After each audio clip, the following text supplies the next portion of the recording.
Dans le cadre de la mise en œuvre du programme de Beijing, a enregistré des progrès notables, conformément aux priorités nationales déclinées en plan national de développement, qui me laissent affirmer avec fierté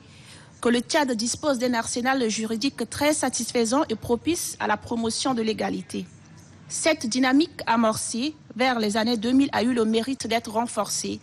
par l'adoption en 2018 de la Constitution de la 4e République, qui offre des dispositions très favorables à la promotion de la femme, et nous la devons au feu maréchal du Tchad, Idriss Déby Itno, tombé héroïquement sur le champ d'honneur en avril dernier. Cette volonté est réaffirmée par la charte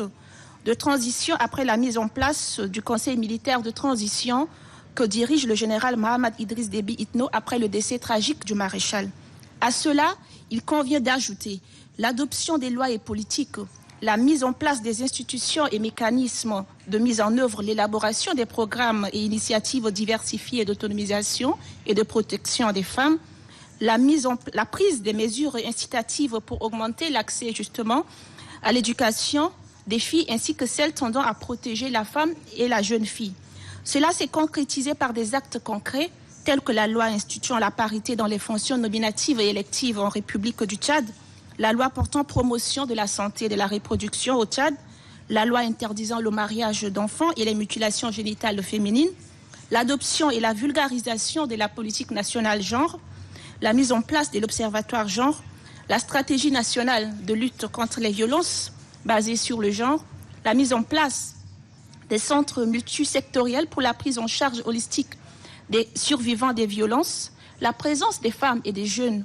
au gouvernement, en dépit des accords internationaux, des conventions ratifiées et des dispositifs nationaux, et surtout la ferme volonté du gouvernement tchadien. Les difficultés demeurent en termes d'accès des femmes au foncier, des mutilations génitales féminines, des mariages des mineurs et violences conjugales, d'accès aux ressources aussi. Les inégalités persistent aussi dans le secteur de l'éducation.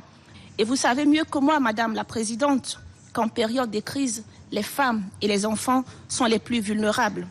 Face à ces défis, le gouvernement de la République du Tchad, à travers le département en charge de la femme, sollicite auprès des partenaires bilatéraux et multilatéraux un accompagnement concret et accru, notamment avec des appuis budgétaires. Nous rappelons aussi qu'une évacuation non organisée des mercenaires de la Libye pourrait entraîner des conséquences très graves sur les populations tchadiennes, très particulièrement les femmes et les enfants,